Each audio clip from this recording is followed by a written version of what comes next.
Assalamualaikum warahmatullahi wabarakatuh. Jumpa lagi di channel Riparsa English. Pada video kali ini kita akan membahas beberapa ungkapan yang mungkin sering kita dengar, tapi mungkin agak sulit juga diterjemahkan secara literal ya. Jadi kita akan lihat beberapa ungkapan. Yang pertama itu kita sering dengar ungkapan mata duitan atau matre. Itu sebenarnya bahasa Inggrisnya bisa diartikan dengan gold digger ya, gold digger. Nah, ini kalau kita artikan secara secara literal, kalau mata duitan atau gold digger ini kan penggali emas ya. Jadi bukan itu maksudnya. Itu gold digger bisa diartikan dengan materi atau mata duitan ya. Jadi tidak bisa terjemah secara perkata ya. Jadi ini kalau di dalam kalimat kita bisa lihat misalnya ada kalimat seperti she is not a gold digger. She is not a gold digger itu artinya dia bukan mata duitan ya. Jadi dia bukan mata duitan, cewek mata duitan ya.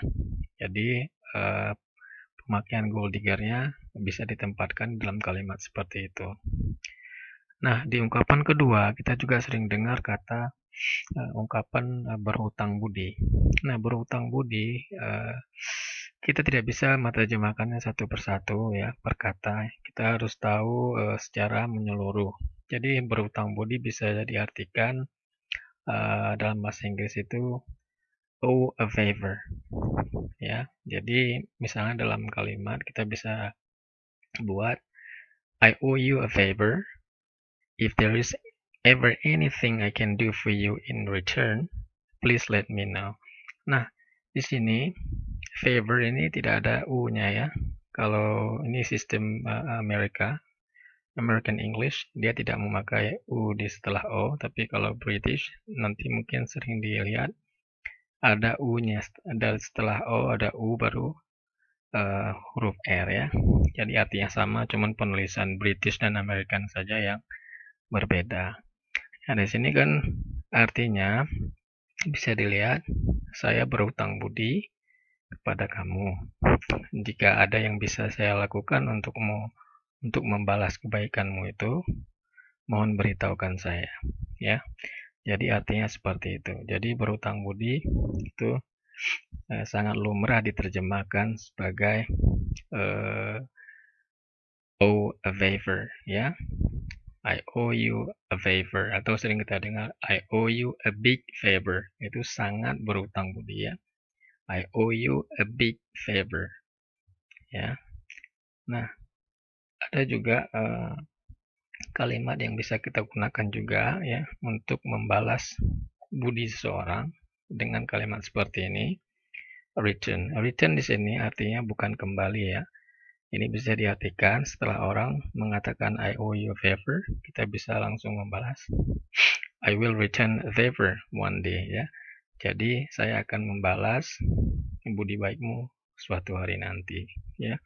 Ini ungkapan kedua ini bisa digunakan juga untuk membalas budi seseorang ya. Kemudian juga sering kita dengar juga kalimat I hope one day I will reciprocate the favor. Ya, jadi berharap suatu hari nanti saya akan membalas budi baikmu ya. Ini adalah dua buah ungkapan yang sangat sering digunakan ya untuk membalas kebaikan seseorang. Ya, ini kalimatnya sering digunakan.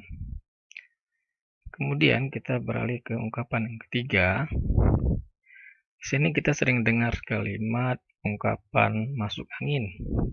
Nah, kalau kita artikan secara satu persatu, masuk artinya enter, kalau angin artinya wind ya. Jadi bukan seperti itu. Jadi masuk angin ini adalah salah satu penyakit ya. Gitu. Ini bisa diartikan dengan catch a cold ya. Catch a cold. Itu dalam kalimat bisa diartikan, bisa digunakan seperti ini. Misalnya, you will catch a cold if you go outside with your hair wet. Ya, jadi penggunaannya bisa dilihat. Ini artinya kira-kira seperti ini. Kamu akan masuk angin jika pergi keluar dengan rambut yang basah ya.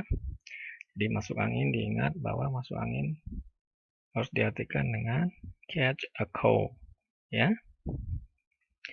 Kemudian di nomor 4 kita bisa sering dengar kata borong. Misalnya borong makanan atau borong pakaian gitu ya.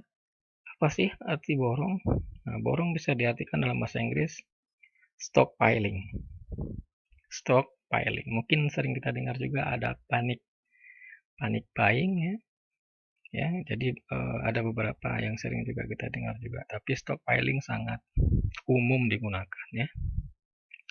Nah, misalnya di sini kita lihat people are stockpiling food and supplies amid coronavirus fears. Jadi penggunaan stockpiling bisa dilihat di sini ya. Ini artinya kira-kira seperti ini. Jadi orang-orang memborong makanan dan persediaan di tengah ketakutan akan virus corona ya.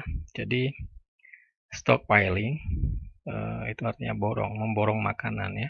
Sini food. Oke, stockpiling food. Jadi memborong makanan. Kemudian di nomor 5 ada ungkapan keluyuran. Sering kita dengar, kamu jangan keluyuran tengah malam dan sebagainya. Itu keluyuran.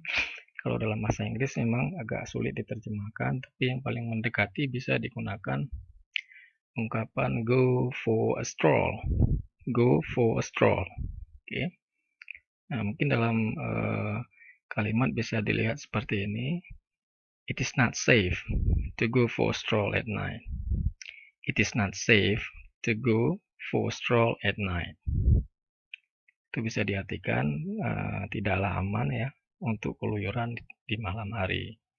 Nah, ini adalah beberapa ungkapan yang sering kita jumpai, sering kita dengar, yang kadang-kadang agak sulit diterjemahkan secara langsung ya.